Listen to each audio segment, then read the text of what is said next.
Well, as the pandemic made crystal clear, and the 988 line as well, more and more people are in need of mental health services. Following that lead, some police departments decided to embed a social worker into their department so they can go with police as they respond to calls. Columbia Heights is just one department making sure that the majority of the calls officers get called out on, a social worker goes too.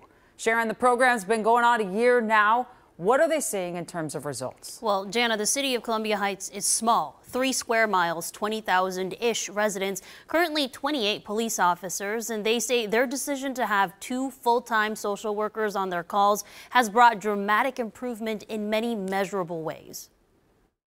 Chances are Columbia Heights residents who have encountered a squad car have met Eileen Crosby. LICSW is the initials. It's Licensed Independent Clinical Social Worker, and I'm the embedded mental health professional here. Crosby is one of 2 social workers who work for the Columbia Heights Police Department. I'm going to basically any call that's safe. So if there's concerns that there might be a firearm or an unsafe situation, the officers will go in first and then let me know when it's safe for me to go in.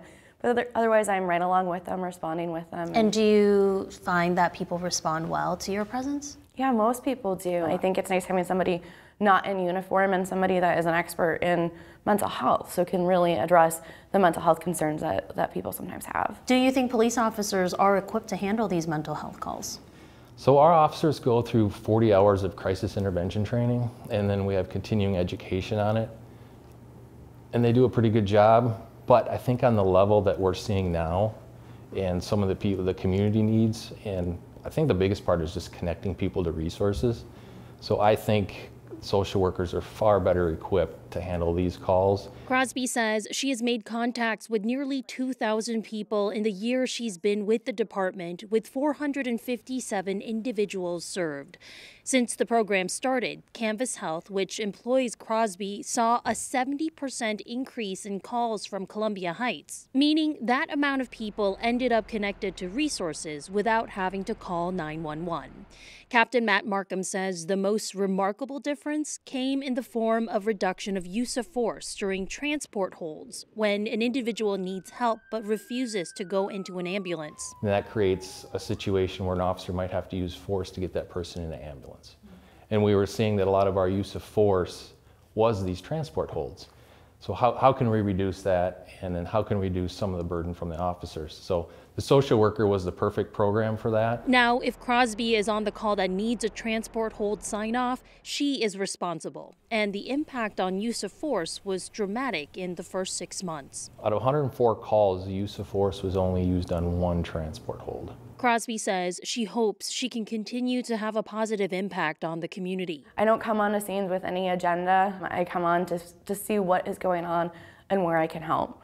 And that might mean just being a listening ear, it might mean getting people connected to services, but I really just try to be that person that is there to fill the gaps. Captain Markham says when they initially thought about starting this program, they thought about asking the City Council for funding, but good timing, a Department of Justice grant came along. They funded through this grant through spring of 2024, but of course they hope to keep going beyond that. It's also important to note that Canvas Health is actually Crosby's employer, so she is HIPAA compliant, meaning she doesn't share any mental health details or information from the people she serves to the police.